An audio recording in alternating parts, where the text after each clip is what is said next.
महिला की हत्या के आरोप में बाबा गिरफ्तार। बरेली सीबीगंज थाना क्षेत्र के गांव खड़ौआ उर्फ हैदराबाद निवासी ढाकन लाल उर्फ भगत जी पुत्र जीवन लाल को पुलिस ने शनिवार को किला थाना क्षेत्र के मोहल्ला कटघर निवासी विधवा महिला उषा की हत्या के आरोप में गिरफ्तार कर लिया।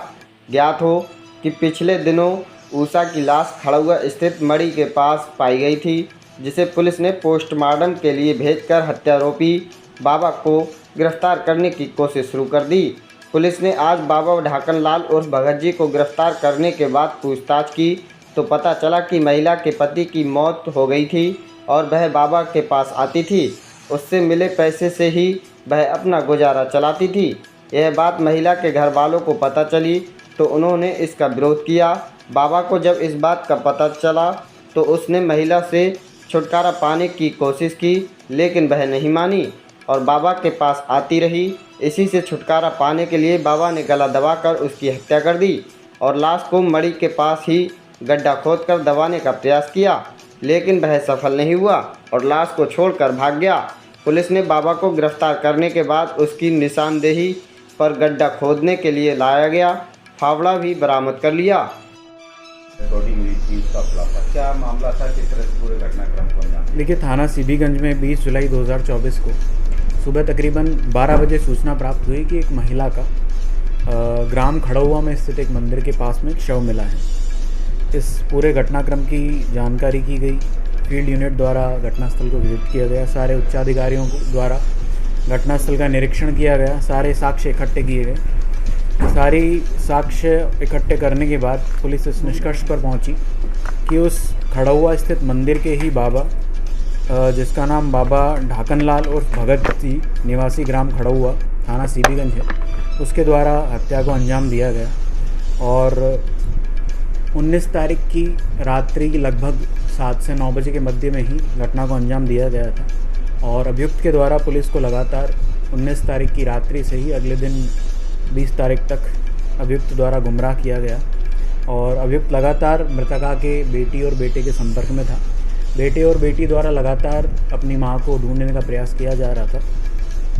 अभियुक्त द्वारा लगातार मृतका के बेटे और बेटी को गुमराह किया गया और किसी न किसी कारणवश मंदिर पर, जहां उसने डेड बॉडी को फेंक रखा था, वहां पर नहीं जाने दिया।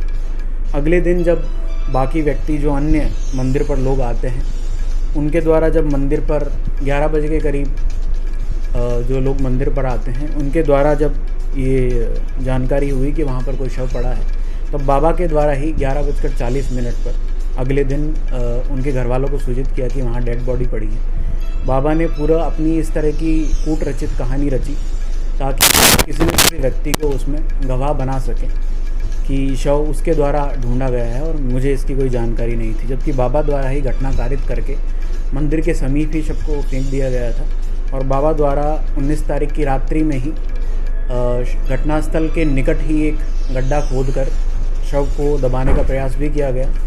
चूँकि लगातार वहाँ पर लोगों का मूवमेंट चल रहा था, तो बाबा द्वारा उस शव को गड्ढे में गाड़ कर ठिकाने लगाने का प्रयास असफल रहा। अंततः सारे जो हमारे साक्ष्य थे और जो सारे सर्कमस्टेंशियल एविडेंस थे, वहाँ पर जो लोग आखिर 19 तारीख को शाम 6:30 बजे आखिर जिन लोगों द्वारा बाबा और मृतका को देखा गया, इन सभी साक्ष्यों के और गवाहों के आधार पर तथा सर्कमस्टेंशियल एविडेंसेस के आधार पर तथा बाबा की सीडीआर और अन्य व्यक्तियों की सीडीआर के आधार पर इस निष्कर्ष पर पहुंचा कि बाबा द्वारा 19 तारीख को 7 से 9 बजे के मध्य में मृतका उषा देवी उर्फ बड़ी की गला दबाकर हत्या की गई और शव को वहीं मंदिर के पास में फेंक दिया गया। आखिर वजह क्या रही हत्या के पीछे और कब से इसके संबंध थे? जैसा कि पूरा इस घटनाक्रम में पता किया गया कि मृतका उषा देवी उर्फ बड़ी इस मंदिर पर 17 से 18 वर्षों से आती जाती रहती थी। घटना के दिन भी वो सुबह लगभग 7 से 8 बजे अपने घर से निकली थी और शाम 6:30 बजे तक मृतका की बात अपने घर वालों से हुई थी। लगभग प्रत्येक दिन बिना चूके वो महिला पूरे दिन इसी मंदिर पर रहती थी। जैसा कि गांव खड़ौआ में लोगों से बातचीत की गई, पता किया गया, तो पता लगा कि बाबा का इस महिला मृतका से संबंध था। जो भी दान पात्र में रुपए आते थे वो अभियुक्त द्वारा मृतका को भी दिए जाते थे और उसका जीविकापार्जन बाबा द्वारा ही किया जाता था। ये बात बाबा के घर वालों को पता लगी। बाबा के घर वाले इस बात से रुष्ट थे। बाबा इस महिला से पीछा छुड़ाना चाहता था और इसी वजह से बाबा ने आक्रोश में आकर इस महिला की हत्या कर दी। ठीक, थैंक यू।